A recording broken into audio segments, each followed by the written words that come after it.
live. How do you feel? There we go. I'm feeling great. Hello, girlfriends, and welcome in. Thank you for joining us for Girls Night In. Our topic tonight is living life as a woman of color in America. Oh, there you are. Yep. Okay, yeah. Our topic tonight notifications. As a woman of color in America. Oops, we have an echo. I got Okay. it off. Yeah. I'm muted. I'm sorry. And hi, Sue. How are you? Welcome in, honey. And tonight, my very special guest is the Bee Lady. Some of you know her, have seen her in the chats and stuff around. And I want to make it very clear to everyone. Her and I had never had a conversation prior to us just by email that we were going to do this show. Correct, Bee Lady? Absolutely. I didn't even know you had this show until I looked into it last week. Yeah. So, I mean, that's how, we don't communicate other than being in the chats. Hi, Kelly. That's Dill Diggers. We've already got a couple people that are coming in. So I want to make that very clear that this is not, you don't have the list of my questions. You no. the answers to this, correct? I have no idea how you're thinking. Exactly. Yeah, I have no idea how you're thinking. Yeah. Well, because you know what? Here's the thing. Whenever I will have a guest on, I want them to speak from their heart and from the top of their head. You know what I'm saying? I want your words, not mine. So I want to be very honest and very real with people. And I want them, to get that honest information from whoever the guest is. Okay. Got it. So who's going to share this out for you? But it's already gone out live, honey.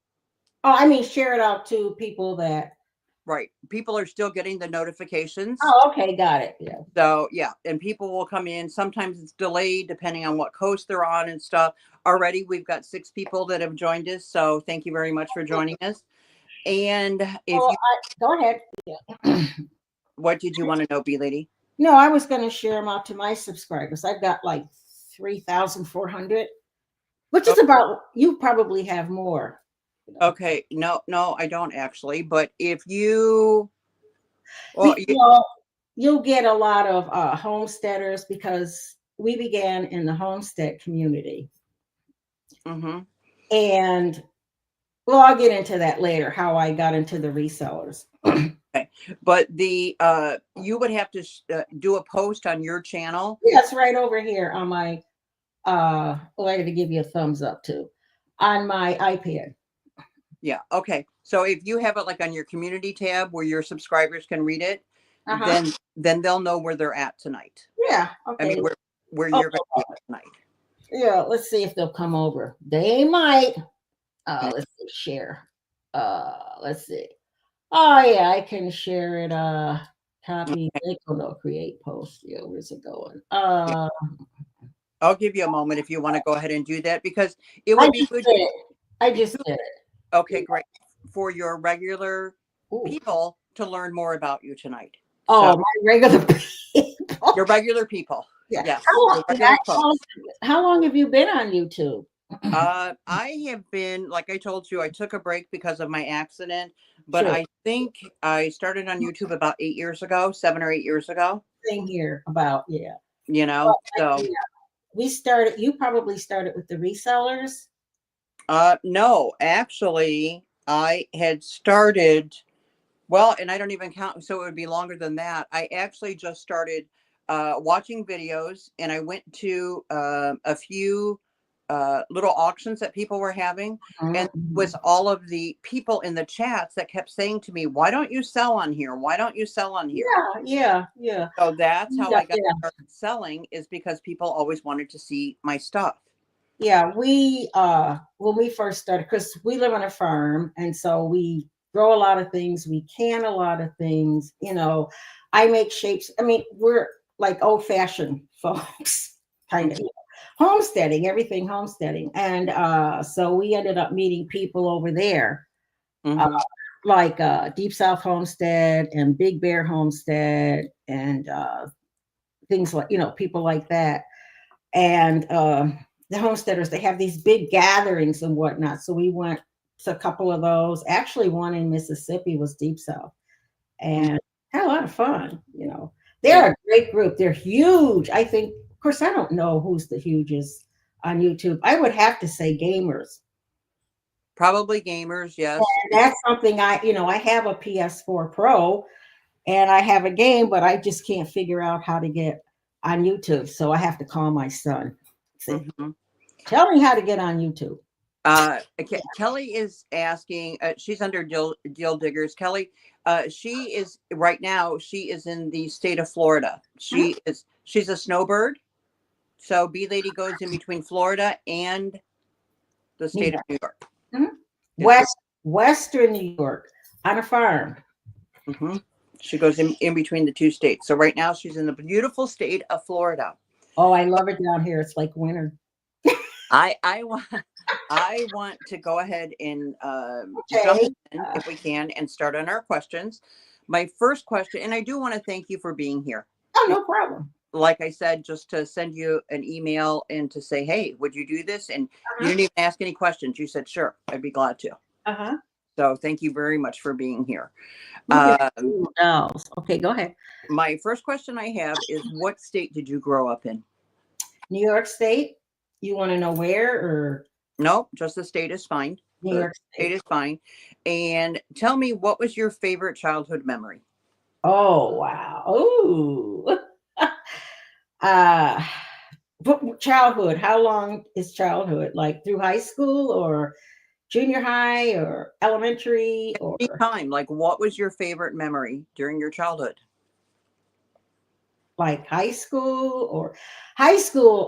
Well, I never had any problems anywhere, but high school I really blossomed. I mean, I had a ball in high school. I was a cheerleader. I was on the homecoming court. I had a really cool boyfriend. I mean, I just went all out in high school. So when I hit high school, that was probably my favorite time. Wow. Now, what was the racial makeup of your high school? Uh, it was a large high school. We had about 400 plus in our graduating class. Where am I supposed to be looking? Am I looking up here? Yeah. Okay. Your camera. About 400 plus in our graduating class. And I would say it was about, trying to think here. Oh, it was integrated. And we had maybe 17% Black. Mm-hmm. About 17% Black. Yeah. And then was the rest of the makeup predominantly white? Yeah. We didn't have any other races other than white in our high school. Okay. Now, can you remember anything as a child? That means from Mhm. elementary school through high school. Can you remember a time that you realized that people are different, meaning different colors? Oh, that. Uh, well, I never knew anybody that was Hispanic. Never. But in high school, okay. But when I would come home from school, my mother, Dr. Martin Luther King was alive then. Mm-hmm. And I before him even I would see the blacks in the South, like Alabama, Mississippi, different places with water hoses on them and whips and chains, because all they wanted to do was vote. And they had something called the poll tax. And I would sit there and ask my mother, what are they doing down there? And she'd say, "But that's below the Mason-Dixon line, girl." I say, okay. And like a poll tax before you could vote to see if you were smart enough to vote. Some of it was one of the questions was you had to recite the Constitution. Another one was how many bubbles in a bar of soap. Little simple things like that. But that But was can you explain, B Lady? I don't mean to interrupt you, but can Go you ahead. explain so that folks that don't know what a poll tag is, can you explain what that is? A poll tax is when you are a person of color and you go to the polling place and you'd say, I like to vote for governor or whatever, they say, well, we have a test here. It's, you go to the poll, POLL. So it's called a poll tax. And they say, well, you have to pass the test to see if you're intelligent enough to vote. And these were some of the questions. Recite the Constitution, or, how many bubbles in a bar of soap, things like that. Really difficult. Now, I only know that because my mother would tell me. My mother grew up in Kingston. My father grew up in Catskill. So they were more or less from the north. Mm-hmm. So they weren't that deep south yet. But we did have some relatives that came up from the deep south, AKA below the Mason-Dixon line. And it was rough. I mean, they had colored schools, white schools, colored water fountains, white water fountains. Mm-hmm. Way back then. Pardon me? And of course, you didn't have that in New York. Oh God, no. We had interracial dating. Mm-hmm. I mean, we were dating blacks and whites and all that stuff in high school. I mean, nobody cared. But we were in the North. And I honestly think that stigma is loosely, but still there between the North and the South. Mm-hmm. I really do. But when you would see these stories on the news, Mhm. and things that were happening, Mhm. did it ever create a fear in you, or were you just seeing it like a news story, like it doesn't affect me? It created, it never made me afraid, like to go anywhere up north. It did put a resolve in me not to go below the Mason-Dixon line Mm-hmm. or anywhere that way. But I never said, oh my God, I'm black, I can't go to school tomorrow. Because I got into a lot of clubs. I got on the cheerleading squad. I got in the homecoming court. I did a lot of things that blacks just didn't do. Mm-hmm. Several of us did. We were smart. Several of us were on the honor roll, stuff like that. Most of us went to college after high school. So I never, I never understood an all black college or an all white college, because where I lived, we had like Albany State, which is part of the SUNY system, Mm-hmm. different. But when you would see these stories on the news, though, then would you look at it like, oh my gosh, they're doing these awful things, but you couldn't relate to it because that uh, wasn't your life. It wasn't in your area. I didn't understand why the blacks stayed there. That was my first thing. As far as feeling bad, uh, I never understood why the blacks stayed there. Now I did have, when I first went to college, and I can explain that to you when you get on to college. Okay. Another question that I have for you is, can you remember a time at all from elementary school through high school that you felt you were treated different simply because of the color of your skin? No. In fact, we grew up in Troy, New York, which was a relatively small town. Mm-hmm. I always felt like if you lived in Troy and your parents were pretty nice people, everybody white in businesses and everything else just took you in. I mean, I remember how I got jobs. They would call my mother up. Hello, Mrs. Brooks. Do you have anybody else that needs a job? And we're not talking Walmart. We're talking one of the huge utilities up there with great pay. I mean, everybody helped everybody. And the people that were hiring you or putting you in colleges or whatnot, it was, you hear our president, and I won't say his name, say merit based. It was on merit. If you graduated with honors, if you had some college behind you, if you had a degree or something, they did anything in the world for you. Mm-hmm. You know what I mean? Now, and you're touching on college right now. Can you tell me about your education beyond high school? Oh, you want to know where I went each time, or? Well, you don't necessarily. It's up to you if you feel comfortable to share the college. Well, I started out in Houston because I got an academic scholarship down there. And how I pulled that off was my father. I would get these grades in high school, like regents. We had regents. I don't know if that's still in existence, but I would get like I passed. I never failed, but I would get like a lower grade in regents. And he'd say, summer school. And I would go back to summer school to raise my average up to an 80 or 90. And that's how I got an academic scholarship. When I went to Texas, oh my God. I only stayed there 2 years and I said, I got to go home because Texas at that time, and probably still in many ways, showed signs of racism. In what ways? Uh, you're in like the dormitories, the blacks were in one, not a dorm, but there was no such thing as a black and white roommate. Whereas when I would come home for like Christmas and holidays, I would see some of my high school students, because we work over the summer, and they would have gone to a state school in New York. And I know one girl, Gail, she says, oh my goodness, Dawn. Well, my middle name is Dawn. And they'd say, do you have a lot of blacks at your school?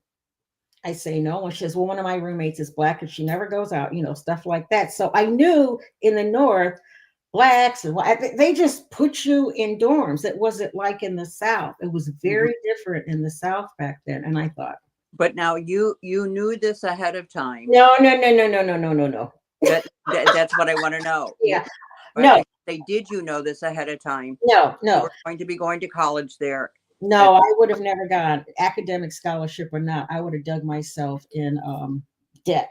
The only thing I did know was this friend of my mother said, wait till your daughter gets down to Houston. It's going to really inspire her, because the blacks there, they had these wards, like Ward 1, Ward 2, Ward 3, Ward 4.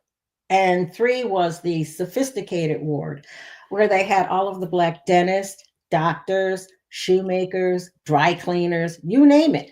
And that was because they had to, because they couldn't go to the whites. And so they had their own people. In fact, the college I was in, I had black roommates who had like one, their father was a shoemaker. He'd repair all my shoes. One was a dry cleaner. I just get these clothes clean. Sure, no problem. One was a dentist. I mean, but that's how they lived. You didn't go to a white doctor. I grew up going to a white doctor. I never saw a black doctor until I got down to the South. And that was just because of the way it was. As years went on, more and more black doctors, more people. Did you call home immediately and tell your parents No. what you were faced with, or you just dealt with it on your own? No, I don't know. I just dealt with it on my own. I wasn't afraid.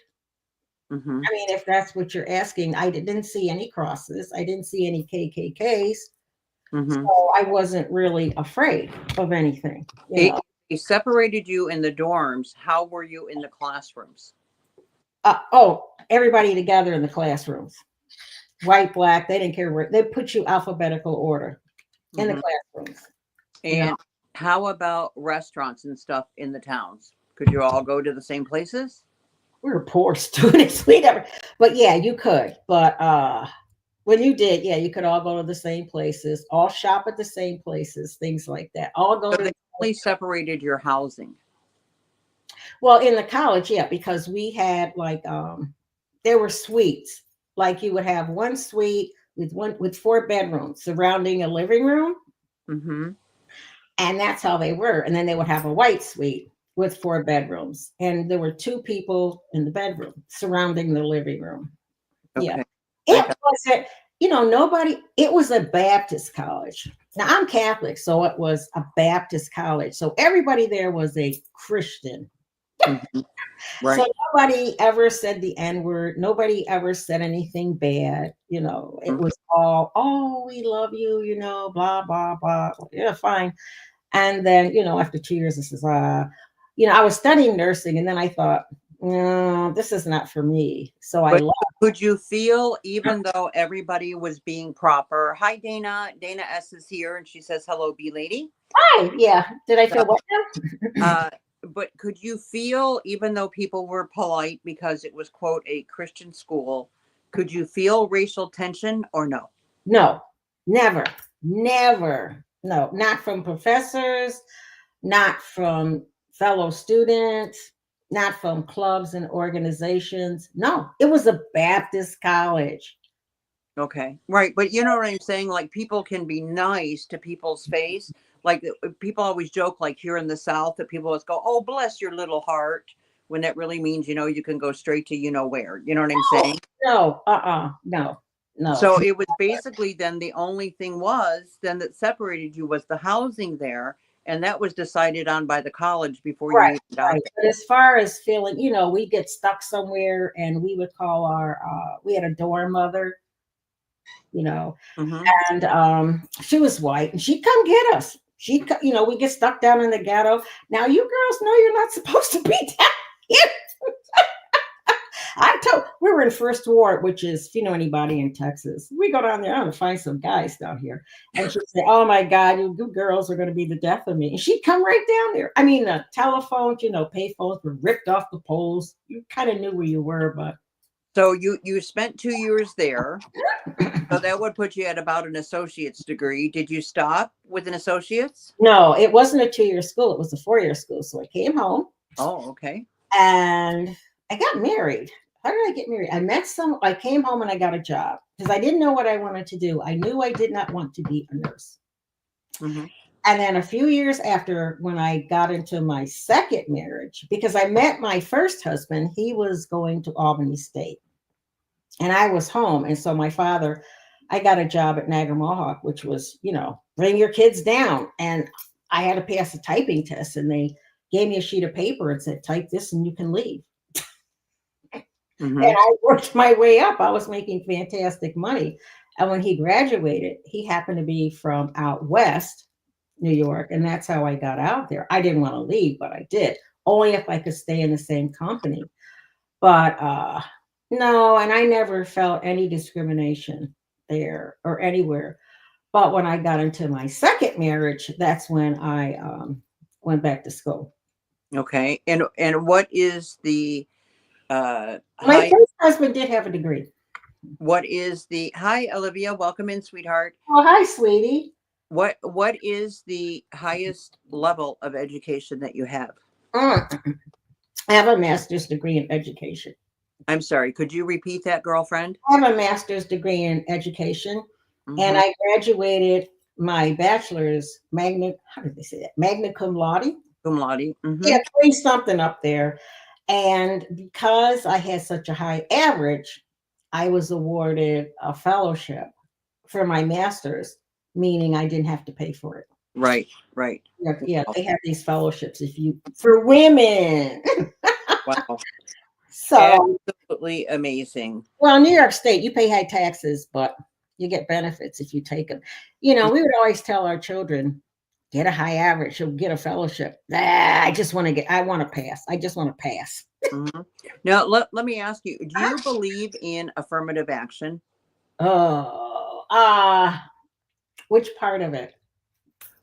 Well, any part And of it. where? Which part and where? North, south, or where? And which part? Does overall, do you agree with it? Are there parts of it that you agree with? Because I know, like for me, there's parts of it that I agree with.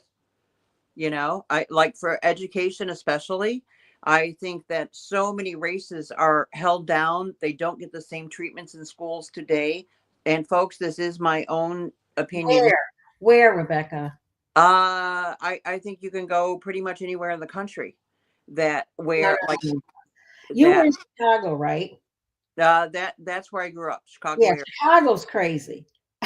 But Yeah. the thing is that I think that to sometimes make things, I hate using the word equal, Uh-huh. but so that other races can catch up that weren't afforded everything that someone else was, that I think affirmative action is a good thing. I never saw it needed. Not in my high school and not in my children's high school. Our children zipped right through. I mean, were studying with them and whatnot. Of course, my husband was working at a college and not as a professor. He was what did I call him? Not an administrator. He was the registrar. But Now, see, Olivia already says that she's working on her master's right now. yeah, And she says she doesn't agree with me. And that's fine, Olivia, because here I want everyone to be able to have their own opinions and stuff, for us to just talk in a positive way with each other. But yeah, some people believe in it, some people don't believe in it. Yeah, what? Okay, that's good, Olivia. What state is she in? I'm not sure. Do you want to share what state that you're in? And what color? What color? Are you a woman of color? And you know, the thing, we do have a little delay. So let's see. She puts Okay. it, she said she grew up in low income neighborhood, and that we were fine. We had great teachers. Okay. Okay. But see, if you notice what I said though, Olivia, I said that in some places, people of different races are held back. They are not given the, and I saw this. That's the parents. The parents, if you have your children in a failing school and you have two parents, and I know a lot of people, presidents and governors, have said not coming from a two-parent home is a big thing. And you have parents that want you to be in a good school. There are charter schools, there are Catholic schools, there are Presbyterian schools. You can move into that district even if you have to rent for a couple of years. There's all kinds of ways to get your children in a good school. Yes. I mean, Olivia says that she's Black and Irish. She's a Gen Z woman. So, well, I'm just California. I know that for us, yeah, she's in California. I know for us, and again, I can only speak from my own personal experience. I know with me growing up, and then my children spending the majority of their lives in the Chicago area, that there were people, even back in my day, even if you spoke English, all the Spanish were separated and put in ESL classes, English as a second language. You know, the Blacks a lot of times were considered, they had learning difficulties, and some would be put in special, and there was no need for them to be there. So when they were denied that education, you know, I just think that with affirmative action, it gives some people the chance to catch up to what they should have been given all along. What happened in New York State? New York State, and I believe Pennsylvania, went along with the, I think it was Bush that came out with No Child Left Behind. What they did was they came out with a position for teachers, which is what I happen to have got my degree in, master's, whatever, literacy specialist. We teach the kids that can't be taught. I'm terribly dyslexic. And I graduated college with honors. And so, you know, we were taught a lot of kids. I'll tell you this, a lot of kids, fifth grade, sixth grade, I'll tell you what, Rebecca, they do this. You give them a book, they read it right off. Perfect, word for word. Then you say, thank you. So tell me what you read. I don't know.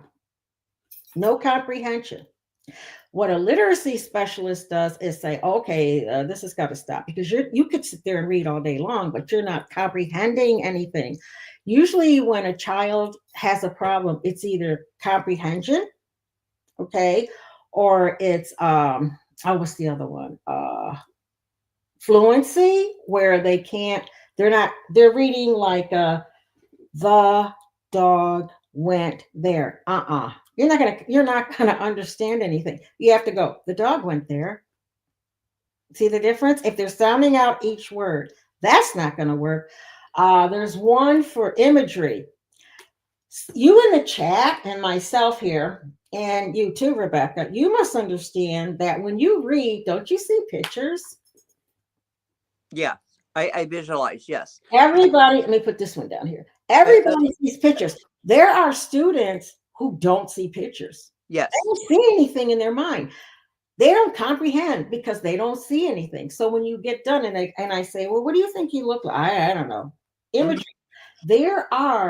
These are problems that a literacy specialist, which is what I majored in, what they do, and they work with the classroom, which is the gen ed teacher, and the speech pathologist.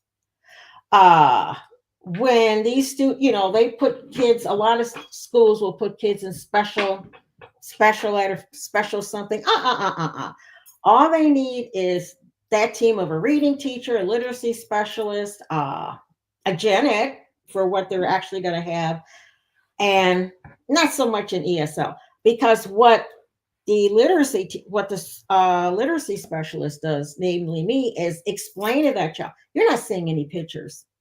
And you train them through what we call strategies to see pictures. Like I have a little card. Anybody heard of Right, couple? but for different reasons though, B lady, I don't mean to interrupt you. For different reasons though, see, you're a different kind of a teacher.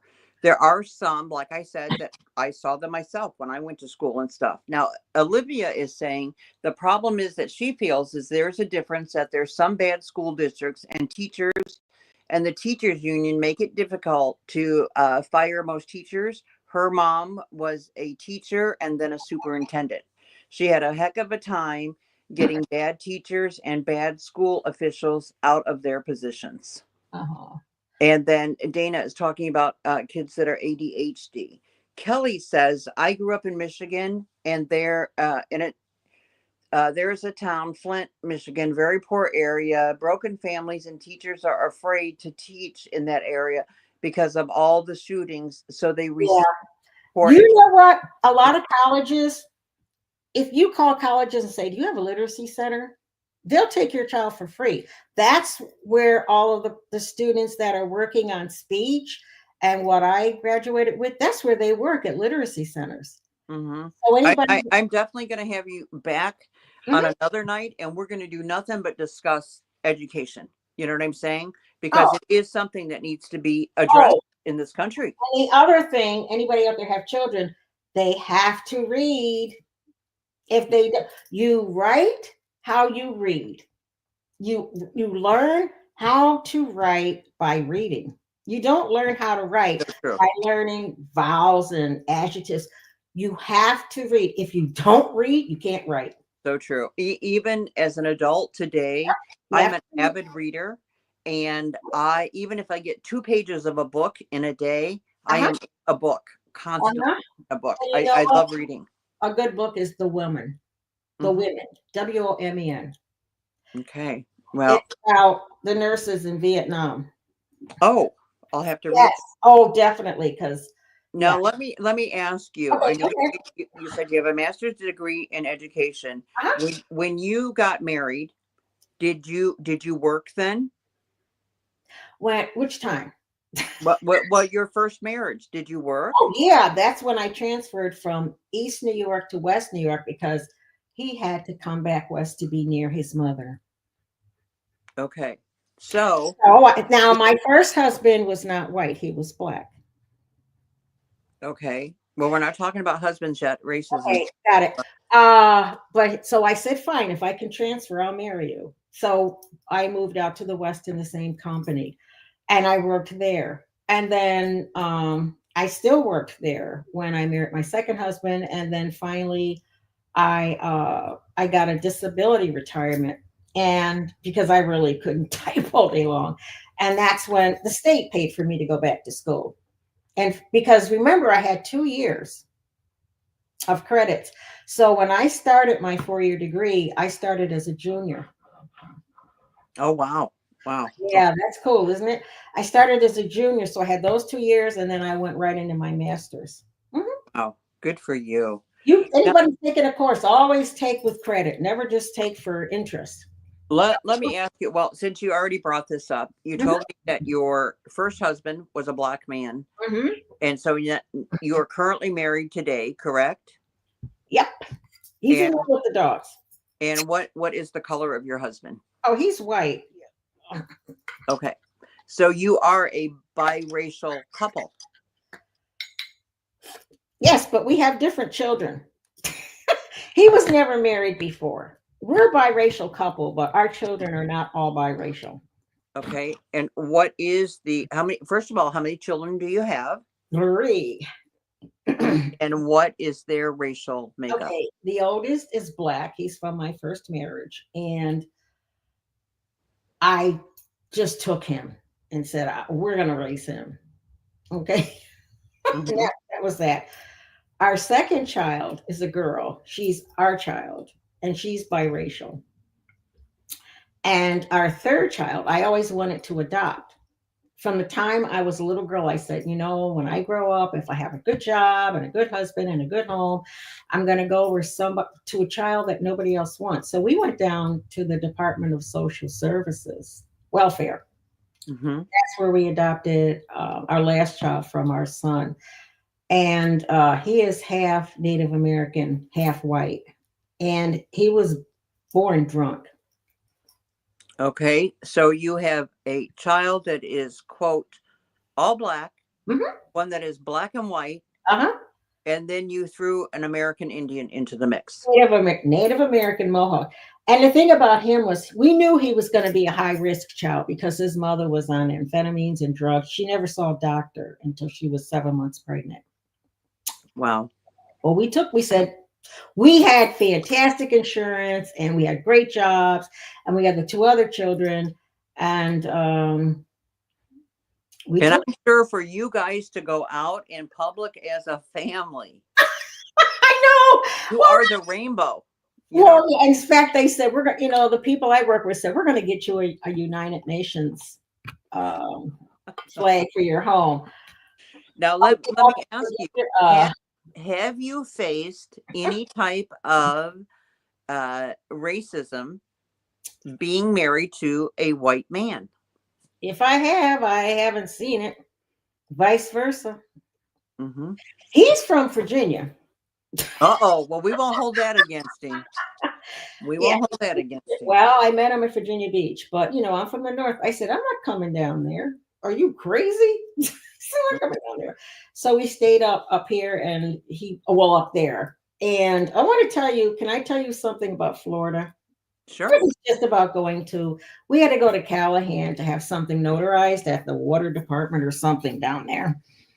Mhm. And I looked, it was odd. I looked, they have like any kind of office, they have these glass things with pictures of back in the day, our first fire engine and all that stuff.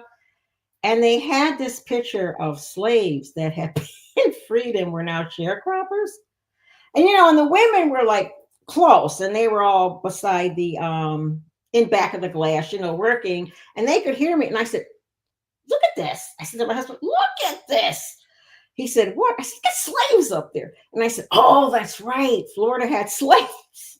And they heard me, the women up there. I said, sorry, I come from the north. I didn't know about this stuff. But see, and you know what though? But isn't that amazing for you to actually then see it in person, standing there with it on the wall, I and know. people down here for generations. See, for me personally, I'm getting a hot flash just thinking of that. Go ahead.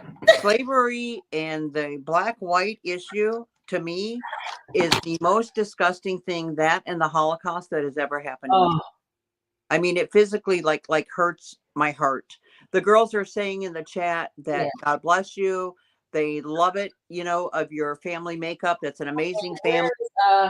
Where is my mom and dad are biracial, no issues. In California, you wouldn't have an issue out there unless you were, I don't know what you would have to be. Real diggers can't afford schooling or to get out of the project, so I feel it can be good. Okay, hold on. Oh, Jill Diggers is Kelly. I think she's talking about affirmative action. When Okay. Well, you know what? I'll tell you what, Digger.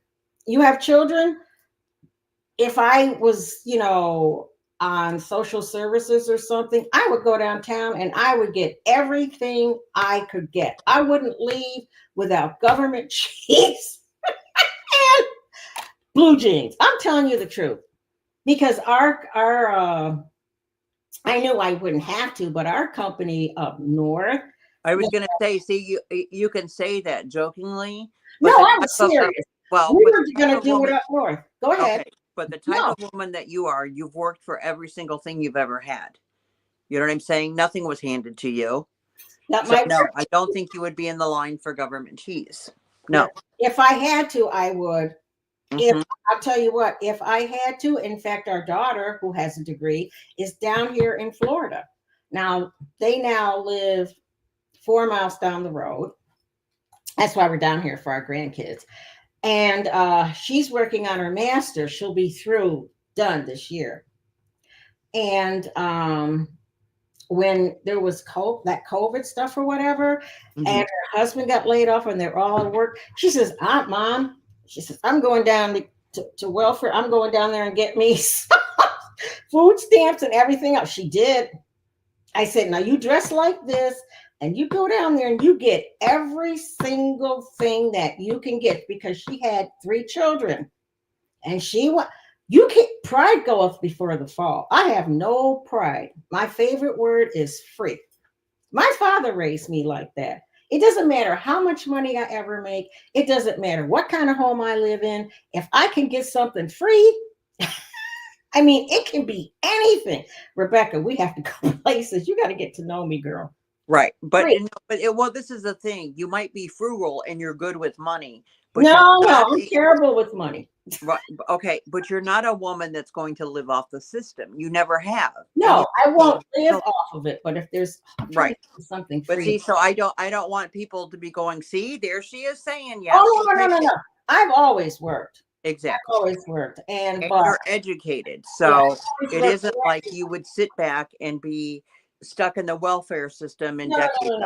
But if I had to, yeah, I would do that until I could work myself up. I would never be too proud. You know, if I had children, they have to eat.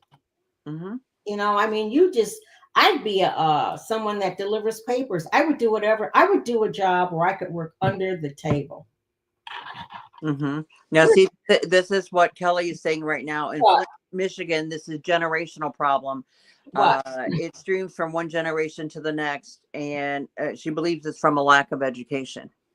Yeah, it could be, but I have never understood that myself. That why that when people are in the welfare system, like how they stay in it and passed on, you don't get enough money to live.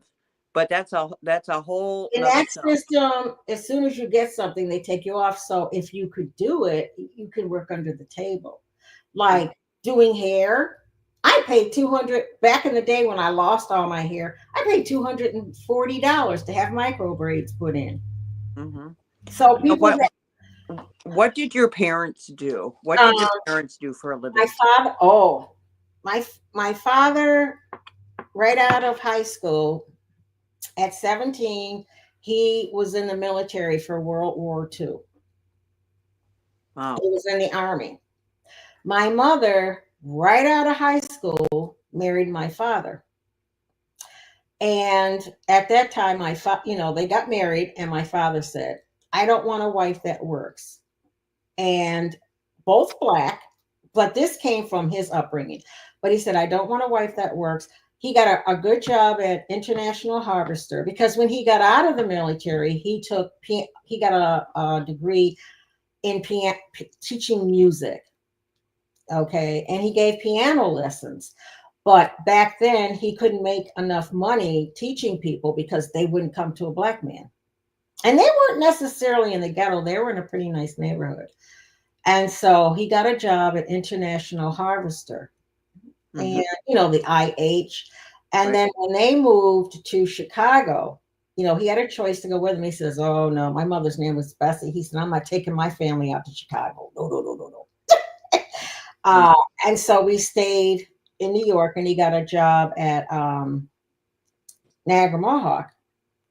And he worked there until he retired. And at the same time, he worked another job as a sexton at a church, and they paid him a lot of money. What is a sexton at a church? Can you explain that to people? You mop the church floor, you dust the church benches, you pull the weeds around, you keep the church clean. You plow the snow, and since they didn't have a plow back then, so he had to do it by shovel and stuff like that. You make sure everything is right for all the services.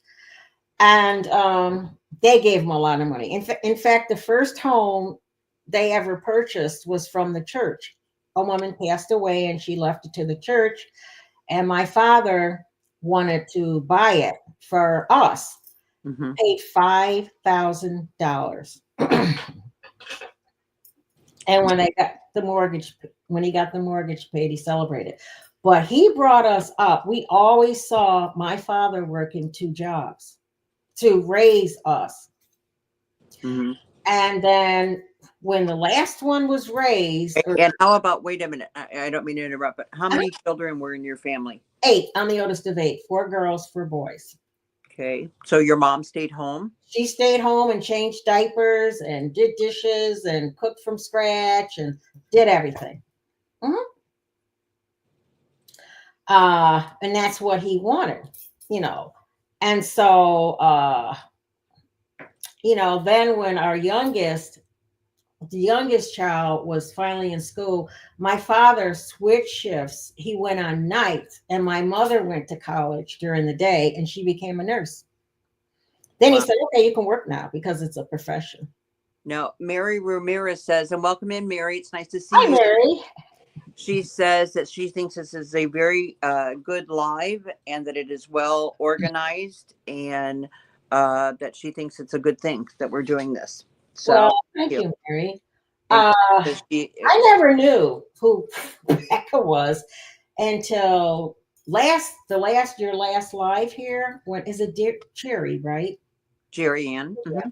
Was here, and you were talking about Trump, because I'm not a reseller by birth on the internet. I'm a with the homesteaders, and I got into the resellers with the people that did that live because I was just thumbing through YouTube and I happened to go on their channel and they were selling stuff and I purchased a few. Fall into it, yeah. Now, does the homesteader, does that also fit with the preppers? Like, I know people that Yep, are preppers. homesteaders are preppers. Okay. But I came up like that. My mother came up on a farm where they only had kerosene lamps. They had a chamber pot. Ladies, are you with me on this? They had a rain barrel. I don't have a chamber pot, but I do have a rain barrel. Uh, I make soap. Let's see. I crochet, I knit. I taught myself how to do that. I sew. I made a lot of my clothes, and I can. Oh my God. And if we don't get enough from what we grow, we'll go to like the farmer's market or something and get a big bushel and can that way. Now, And let me ask you this. Oh, remind me when we go off air, uh, I will tell you of a place that you can go and buy produce where it's all for the resellers, that you can go and buy it by the cases wholesale. I'll tell you an entire. where is it, near where I live? It's in I'm Florida. not. I don't. Yeah, I don't think it's that far from you. Oh, But I'll tell good. Yeah. you, the entire town is nothing but wholesales and fruits and Oh, vegetables. wow. So Oh, remind me when we're off air. Hi, Brenda. Thank you for joining yeah. us. Oh, hi, Brenda. Oh, I love Brenda. Yeah. So now, whenever your parents, then your mom and dad, your dad was an educated man, and then your mom was also. Yeah. So Mhm. they didn't just settle for just working 9 to 5 hard labor kind of jobs. Right. They got educations. Right. But in order to work there, well, Troy, you had to, when you're growing up, you had to get working papers. I think it was 14 you could get them. Hmm. I know my brother worked with a man and they would go way up in Troy and cut. Are you talking about a worker's permit? Because I know when I was 14, I only worked during the summertime, but I had to have a worker's permit to Yeah, work. we had to go down to City Hall and get that. So he worked all summer cutting lawns with this Mr. Reese, and my 2 sisters, they went with my mother because my mother worked at a nursing home and they went there and worked as nurses' aides. And I was still in college at that time, but I worked as a nurse's aide since I was going to be, Hmm. a nurse. Right. Now, what was the best thing that your father ever taught you, and what was the best thing your mother ever taught you? Do you really want to know? Yes, I do. I want people to know about you. I want them to get a full insight of what your life was. And My father used to tell, there were 4 girls, and he'd sit us down and he'd say, okay, well, actually, not the youngest one because there were 3 boys between us, but the 3 of us were like close, close, close. And he'd say, I don't care who you marry, I don't care what color he is, but now this was what he said about him. He said, if he shovels, you know what, for a living, 8 hours a day, As long as he works 8 hours, brings home the check, and puts it in the house, you got a good man. He said, but as for you, he said, you go get your education, you get yourself, keep a car in your name. And he said, you'll never have to worry about having a man. So your dad wanted you to have your own independence. Because at that time, he said, most likely you're all going to end up marrying somebody black. He said, now, and the stereotype back then was that black men typically wanted women to take care of them. Mm-hmm. I know mine did. Mm-hmm. No, and how about your mom? What's the best thing that you ever heard from your mom?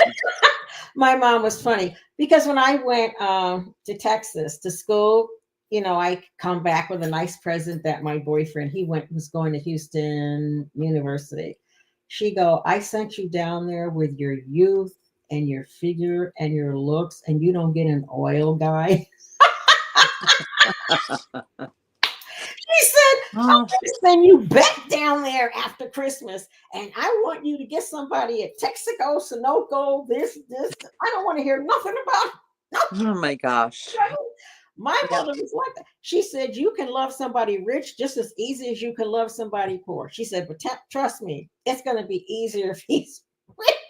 I said, Mom, well, but it is actually true. Mary Ramirez says all women should be independent and be able to take care of themselves. Right. Olivia says there are still a lot of black men like that today. Laugh out loud. There are still some good ones too. That's correct. But you know what? Yep. A man can never do to you, though, what you do not allow. Right. And our son, and that's every color. Our oldest son, he got his degree first. Then he saved up money because remember, he was around about 9 years when I was married to his father. And he saw me work 9 and his father work maybe 4. He saw me have the cars and him, drive them. He saw me buy the house. Mm-hmm. He saw me buy the furniture, things like that. And I knew I didn't want my son to be a replica of that. I did not want him to grow up expecting a woman to take care of him. Mm-hmm. And he was, I never said anything to my son. I never said, your father. I never said anything. Right. I just said, you're supposed to love your father and respect him. He's your father. Now, whenever, how long was it just you and your son before you married your second husband? A year before I met my current husband. Okay. But, and I would never stop his father filed bankruptcy behind my back. So it was hard for me to get the house that I had paid all that money for, but I did eventually get it. Mm-hmm. Be careful. Now, let me ask you this. Before you married your second husband then, and you had your son, did you guys sit down and have a conversation about race or no, just a conversation? No. We had a conversation about money. No, because Rebecca, because I had worked 9 years. Okay. And my first husband jury rigged everything and filed bankruptcy. I didn't get child support. He wanted alimony from me because I had a good job. I said, is he kidding? What he wanted alimony, child support, and he wanted me to give him the house. Right. But I'm saying though, with your son that you said is a product of a black man, black woman, did you sit down and have the race conversation that I'm bringing this white man into our lives? My son? Yes. No. I said to my current husband, we dated quite a while. I said, you can't meet my son until we're engaged. I'm not telling my son nothing about you. Which is really how it should be. And any single woman I call the counselor. Yep. I call the counselor. Trust and believe. Mm-hmm. I said, until someone is a permanent fixture in your life and there is a future, you should not be involving your children. I never, and that was probably the only guy I really seriously dated, but I wouldn't let any man near my son.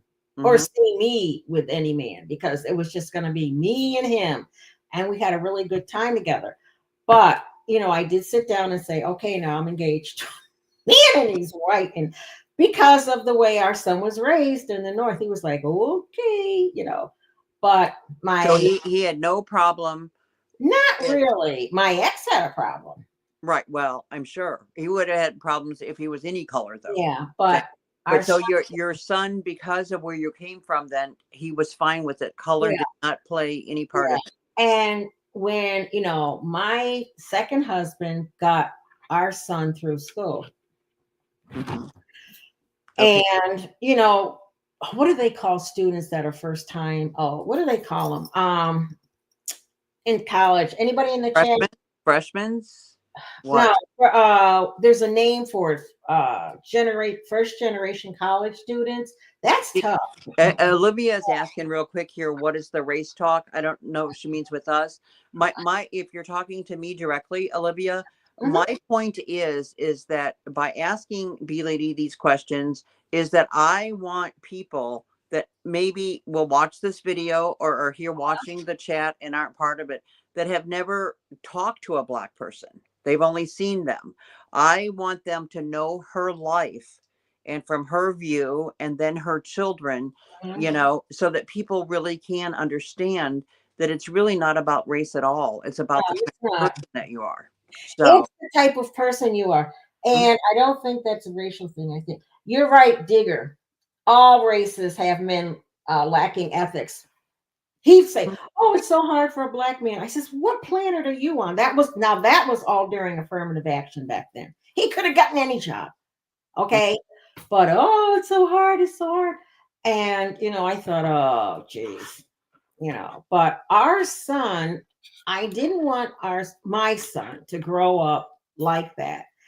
And by watching my second husband, our son did not get married until he had a good job. He had moved up quite considerably at the bank by then. He had a home. Okay. And then he asked his girlfriend to marry him. And she happens to be from Colombia. And she came over here at 18 and became an au pair for a very wealthy family in North Carolina. She couldn't speak a word of English. She she took all her money and paid for her 2-year degree. And then after that, she kept all her money and she paid for her 4-year degree at North Carolina University. Is it up there? Yeah. And Wow. she now works for Pepsi in supply chain management. And she's worked her way up there. She has a great job. Unbelievable. Now, Olivia is saying there is 13 million Black people in the US. I'm surprised there are people that haven't seen us. Is that for real? And if so, where? And Yeah, Mary I says wouldn't. that's about what she was going to say. Yes, actually, it is for real, Olivia, especially here with us living in the South. There are people still today that segregate themselves from people of color, that they do not associate with them. They are not part of their daily lives, and they have no clue about not just Black, but Oriental, Spanish, the list can go on and on. That no, they isolate themselves. B Lady, wouldn't you agree with that? That there are places where people isolate themselves in a white world. See, but I'm in the North. So Right. let me think. You know what I'm saying? Yes, there are those situations. I Yeah. mean, I can tell you, I don't want to say the state because I don't want to bash people, but a friend of mine that I've known from Chicago, he just died a few years ago. He was here in Florida. And, he told me like when his daughter had a boyfriend, had a baby with a Black man. Uh, And she was actually mixed, Mexican and white, and had a baby with a Black man. She ended up being a nurse. And as a matter of fact, the product of that relationship is now finishing up her mhm. her last year of school to be a doctor. So, but anyway, he would say, "Oh no, you go to where I'm from, and they'll shoot you just for stepping on the property." You know what, though? I don't see Hispanics as Black. I don't see Hispanics as people of color. I see them as white. Okay, Mary Ramirez says, Rebecca, I don't mean to correct you because my daughter has corrected me on this. She said there are no Oriental people. That's only a noodle. It's Asian. I never seen that, and that my dad is from the South. I'm going to text him right now. Yeah, it all depends. And again, in the South, we're all separate states. We all operate differently and stuff. Well, I black, I am Olivia. I am married to a Mexican American, but he was born and raised in Mexico. He is here legally, and we've had several racist situations. But there are people that only want to be around. I mean, B lady. a lot of blacks, because when I married my current husband, and we lived out borderline suburbs, but I don't think there were any blacks out there. You know, I'd invite blacks out to my house, and they'd say, "Will your husband let me in?" Excuse me? Maybe will he let you in? One black did come out there. And another time, oh, that was the other thing I told my husband. I said, now, because I had to fight so hard for my home, I would like to always keep two. I said, I'm sorry, you know. And so we always had like a little place like this somewhere. And when we did, I invited all the girls at work down, the blacks and the whites. Do you know the blacks wouldn't come? I said, I'm black. I'm driving the boat. Why won't you come? I'm not coming down there around all those white people. They were afraid. It's not that they were racist. They were afraid to come. All the whites came. Yeah, I have I don't get it. women of color same way that yes, they don't same thing. They stay in their color circle. Now, Mary is saying that she doesn't mean to correct me because her okay, no, I already read that part here. That's true. A lot of black folks segregate themselves. Yeah, I don't know why. But Olivia, a lot of white folks do it too.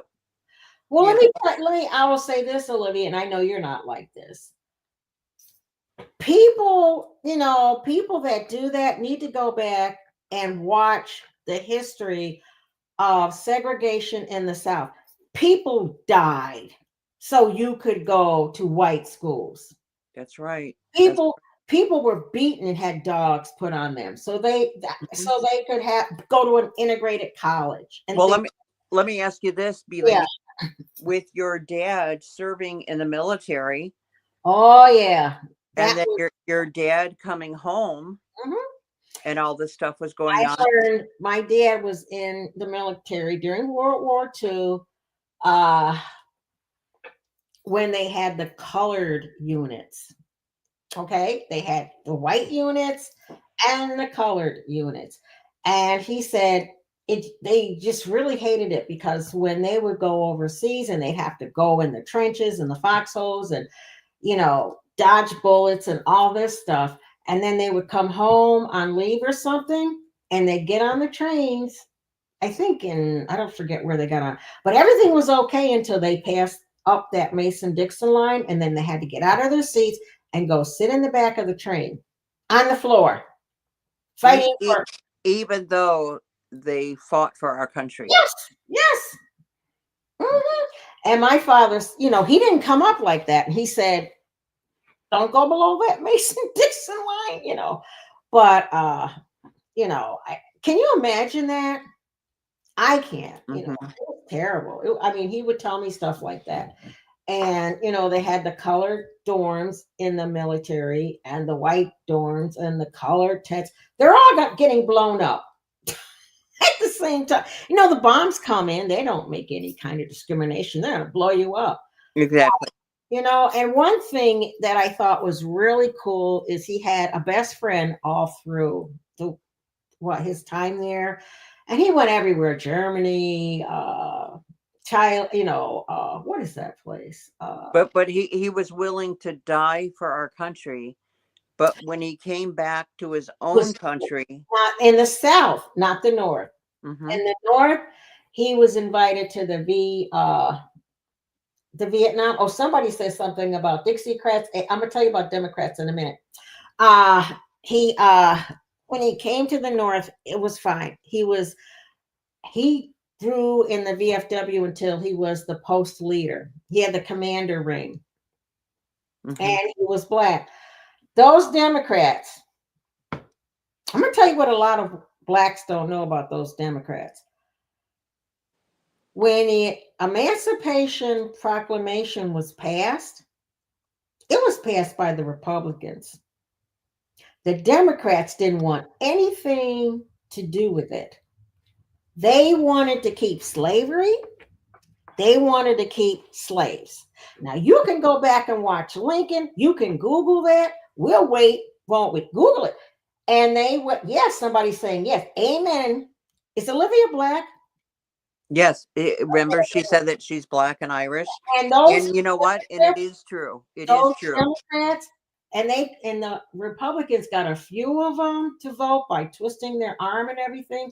But it was the Republicans that got through the Emancipation Proclamation. Yep. We'd still be on the farm. That's right. Plantation. And let me tell you something.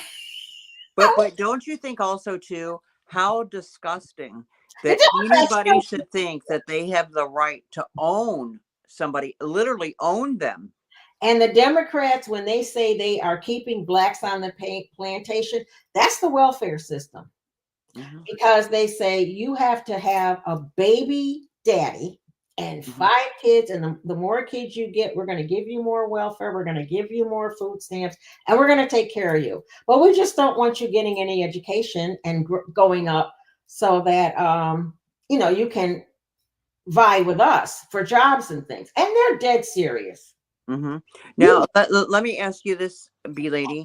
Mm-hmm. What do you think about, and this is a 2-part question, about Black crime, as if there's any difference between any kind of crime? What is your feeling on Black crime, if any? The closest I can think about Black crime is Chicago. I probably shouldn't, but usually Black crime is Black on Black. They kill each other. Well, right now, actually, and it's been going on for a long time on the south side of Chicago. They kill every weekend. Every weekend, even here in Florida, they put on the news how many people have been shot on the south side of Chicago. Black kill blacks. Why? I don't know what the problem is. Mm-hmm. And a lot of it is drugs. But blacks kill blacks. I haven't really seen too much about whites killing whites. Have you? I gotta go. Yeah, I don't mean to burst the bubble here for anybody. But whites do kill whites all the time. Okay, all right. Well, then they need to put that on the news more. Yeah. But well, they will. A lot of times, domestic violence. Somebody got angry. Yeah, domestic violence is really bad. In fact, even road rage, people will kill people. But white people do kill white people as well. It's not just a black thing. On that road rage, boy, they pull over and but it does happen in all ethnic groups. But see, like for you, just like I think with me, and I want you to tell me if you agree or disagree with this. Crime is so far from my daily life. Yeah. It is literally a story on the news. Same here, because where we are right here, we're in the country. I can't even get a pizza delivered here. Mm-hmm. But see that's you know what I'm saying? Like you don't live in quote the hood, or in a crime area as I don't. So it's not things that are even relatable.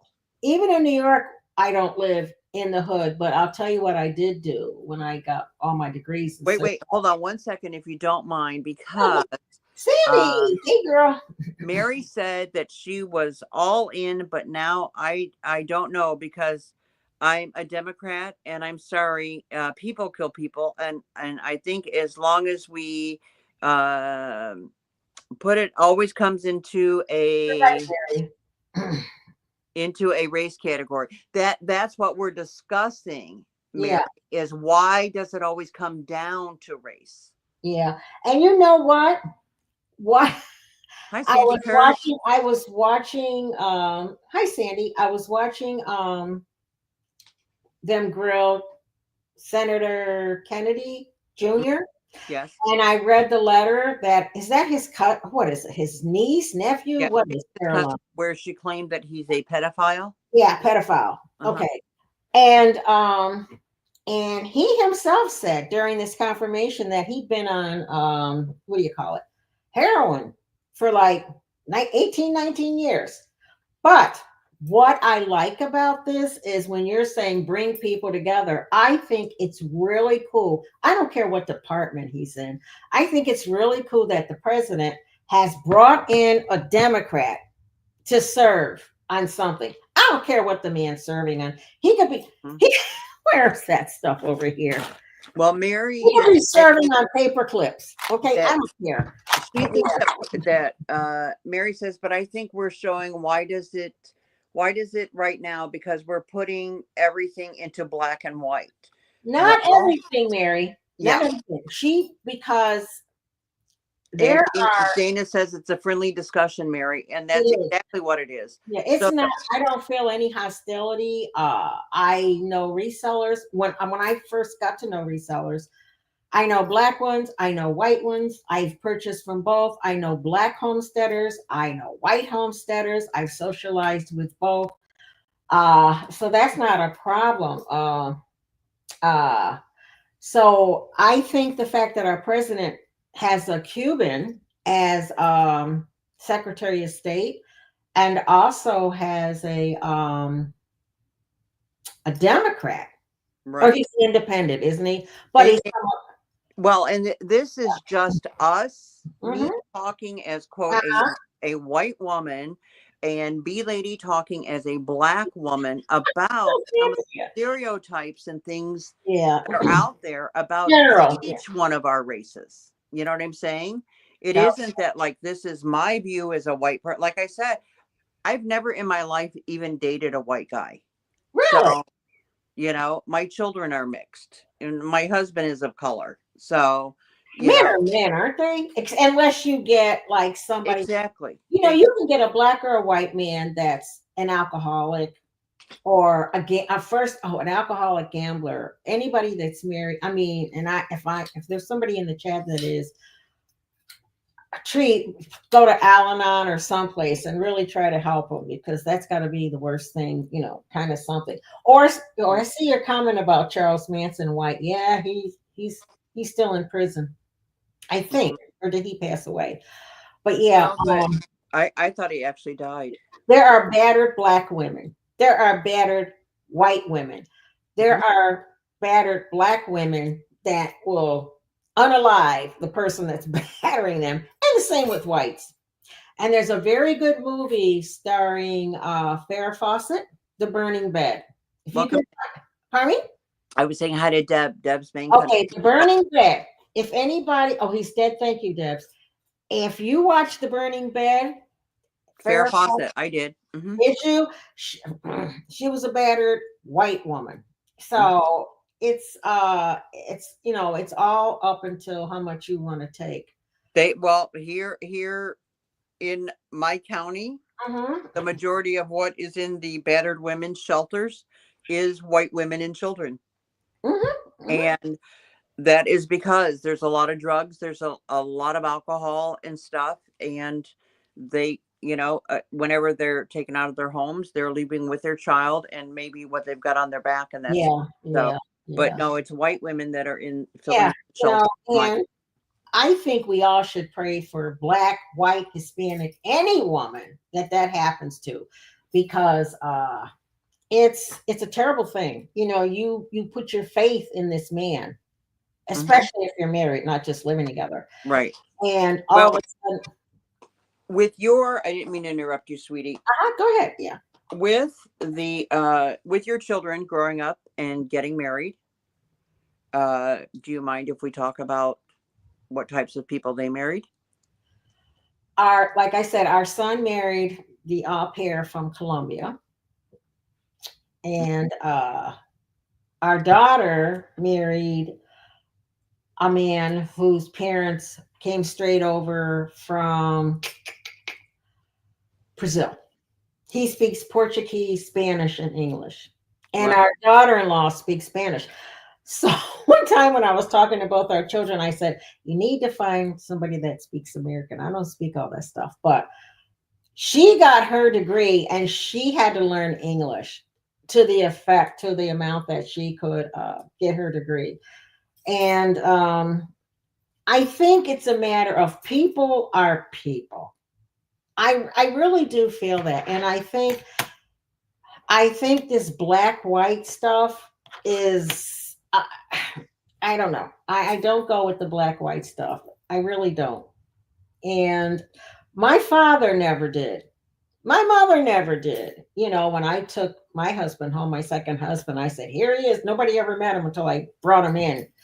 And we were married. And my father was like, welcome to the family. They just want me happy. You Right. know, I think we should pray for women that are struggling. You know, Mhm. I really do. That somebody said something, you won't see a snitch. Yeah, whatever. I Well, think, now was my parents also. My dad was born in Pennsylvania. My uh-huh, mom was born in Virginia, uh-huh, and my parents just said, like with my husband, both of my parents absolutely loved my husband. We've been married 41 years, uh-huh. and that they didn't see color. They wouldn't have cared if I brought home a purple guy, as long Yeah, as the guy had substance to him and was good to me. yeah. I told And you what my father said. yeah. For So I mean, and or that's or how whatever. also I raised my children. They don't see color. You know Mhm. what I'm saying?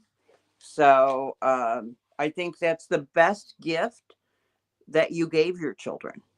It's kind of odd. My one of my grandsons is blonde because our daughter is biracial, and she married a Brazilian, and he's kind of on the, they're fair, and so their oldest takes after my husband because my husband had blonde hair when he was young, and so he's blind now. And I'm like, oh yeah, come on, let's go, let's go here, let's go there, There you go. we all go somewhere, it's like, oh, here they come, but you have to understand that God put us all here for a reason, and not to fight, and certainly not to say, well, I'm better than you because I got this kind of skin, and I'm better than you because you've got that kind of skin. And that was the big thing behind Obama, and I don't think a lot of people got that. Mm. They got the unions, they got the Jews, they got everybody to vote for Obama to show the world that our country was no longer racist. That was the object behind his presidency. I don't know if anybody knew that. Anybody know that? But don't you think though our steps to fix racism is in our actions, not in just our talking? You know what I'm saying? I don't think, to me, racism has to be solved in your heart. And, I don't want to get into too much religion, but if you're a hateful person and you're looking for someone to blame, you're gonna blame you're gonna blame another race or something. I don't know. You're gonna blame something. I go back to, we're all created equal. I don't care if my first cousins grew up in the projects. Somebody here said they lived in the projects. My aunt Gertrude, who lived in the projects downtown Troy, had 10 children. You should see where they are now. Wow. The homes they have, the jobs they have. So it doesn't really matter, and they until she passed away, they took care of their mama. So Mhm. it's a mindset. It doesn't matter where you live. Right now, whoever said they're in the projects, I come visit you. What do I care? If you tell me it's a high crime area, I'm gonna bring my bear mace. But other than that, I come visit you, and I invite you out here. It doesn't matter. Now, if someone's a criminal, I might have an issue with that, but Mhm. um, Well, let me ask you this because we're almost 90 minutes in. It's almost 10 o'clock. uh-huh. I would keep you forever, but I don't want to do that. But if you could teach the world one lesson, what would it be? Love. Yeah, because if you love, you have no room for hatred. Hmm. And if that's the action that you're always doing, that's what I like about the reselling community. I don't know if anybody in here, is anybody in here in the reselling community? I think there's some people that buy, and I Yeah. know there'll be people that'll be coming on that'll be watching and stuff. I think Oh, there's people. the thing about the reselling community is they'll always say, okay, bill that to me and send it to this person. Mm-hmm. Bill that to me and send it to this person. Or they'll say, I'll say, well, I'm just going to send this to you because I'm tired of looking at it. You put stuff in their little bag and, extra things, candy, whatever. To me, the reselling community, unless you get hooked up with some bad ones, they're all about love because they're always adding stuff.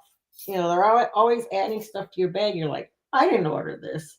Tracy, Tracy Cakes is here. Hi, Tracy. Hi, baby doll. Tracy, hey, she's part of the what do they call them? The heifers.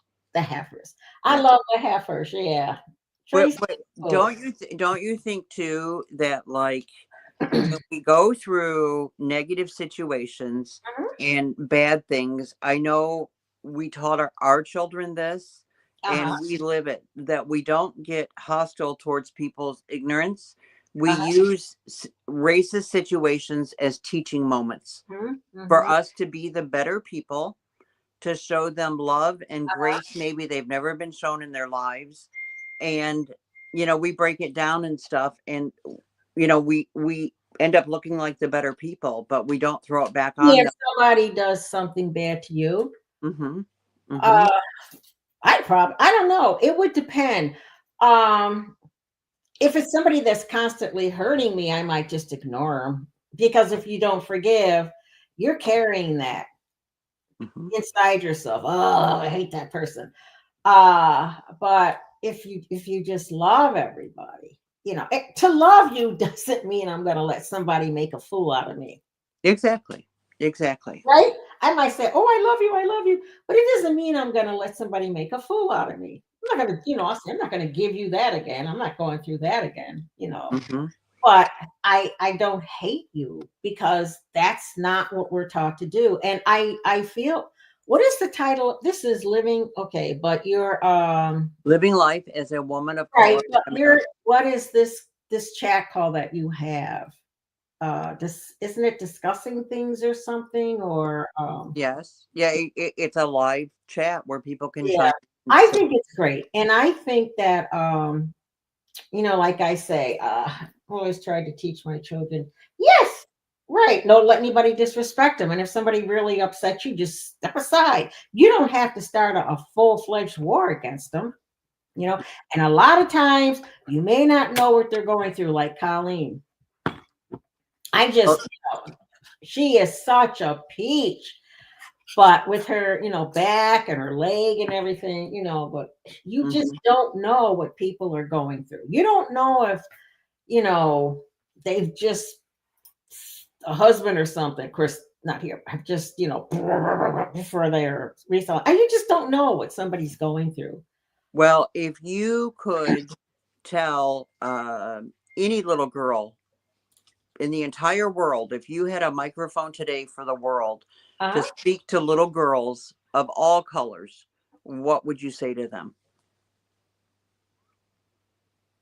I used to buy our daughter books about this when she was 6 or 7. Probably, you are very special because God made you and he only made one you. Don't ever let anybody tell you that you're not special. There's only one you, and nobody else in the world can be like you or do things like you and become what you're going to become, because there's only one you. And don't let race or after that, don't let race or situations define you. Yeah. Don't. We used to buy our daughter, and our son, our youngest, has ADHD. And oh God, he got through college with ADHD. But our daughter, we told her don't think about race. And she was around blacks and whites. I mean, I don't know what to tell you. Tracy says having respect for other comes from respecting yourself. Yeah. Totally. Yes, true. But like I said, if they hurt you, you just, well, I think I'll do something else today. I guess I won't go over there and get hurt anymore. Stuff like that. But I'm glad. And Olivia says she loves that bee lady. Everyone is special, and the world would never be life. Wait a minute. And everyone's special, and the world would That never would be the be the same same without without you. them. I Exactly. used to listen to a lot of the lectures by Leo Buscaglia. Buscaglia? Yeah.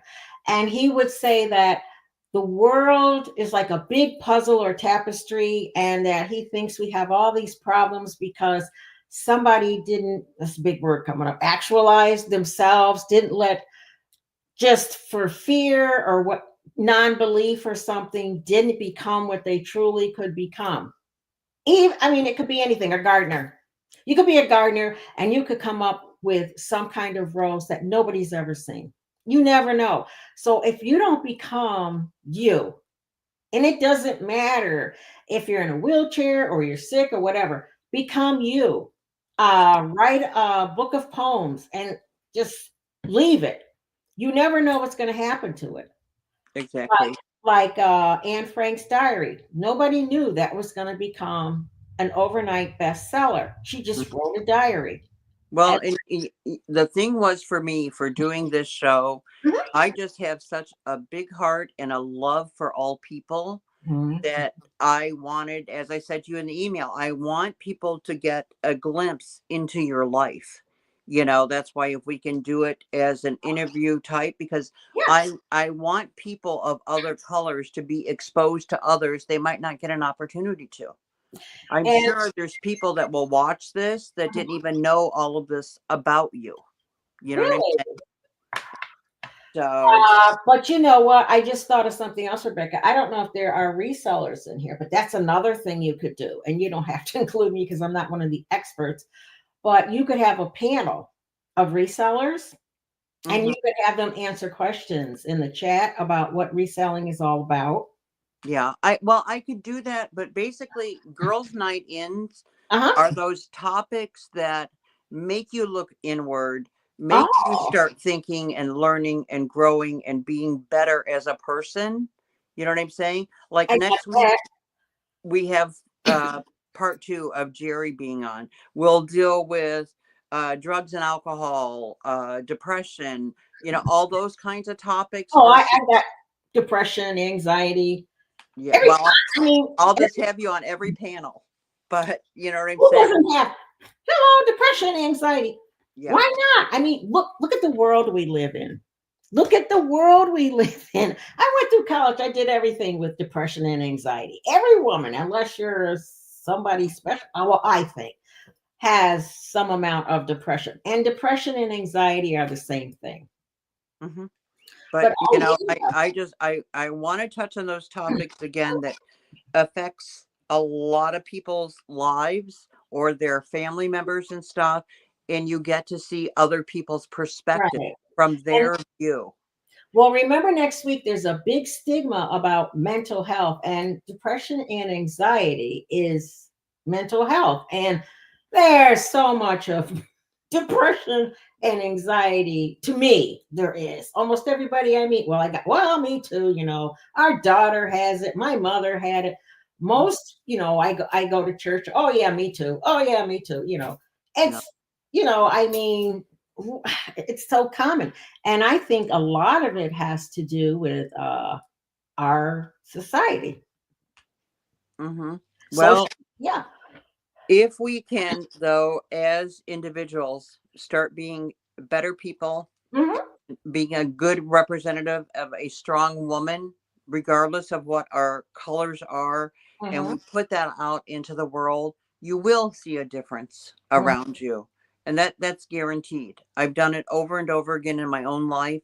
And like I said, for people of every color, your life, depending on your upbringing, your social background, your economic background, it's all different for all of us. True. So, And what you put out into the world, energy wise, you get back. mhm. That is a truth. That's biblical. As a man thinketh in his heart, so he is. I don't know where it is though, but it's somewhere in there. And I was telling you about that book, As a Man Thinketh by James Allen. Mhm. And it says, the way you think, if you think I'll never do this or I can't do this, I'll never do this, you won't. But if you think, oh, sure, I can do that, it might be a little challenging, but I can do that, you will. Right. The people will be brought into your life, the situation and circumstances. I'm telling you, it's how you think about yourself. Exactly. Yep. Mhm. Well, again, I am honored that you came on, that you Oh, don't spoke. say honored. Honored is so formal. Oh, but I am, because you know what? This was a topic that was very important to me. Oh, okay. And you took time out of your life. Mhm. And like I said, there's so many things going on right now, and division of people by color, by money.